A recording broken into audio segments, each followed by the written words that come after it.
Një tjetër tentativ për futjen e madrave kontraband në vend është të zbuluar në portin e Durrësit fal kontrolleve të detajuara të policisë kufitare.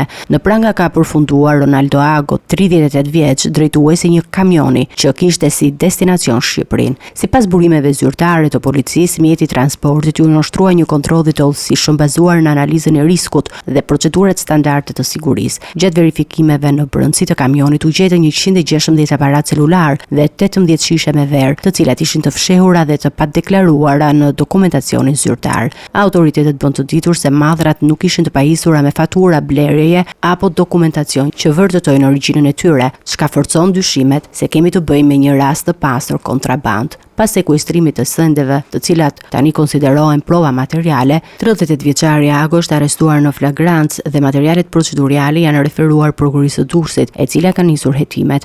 Ai pritet të dalë përpara gjykatës për të njohur me masën e sigurisë.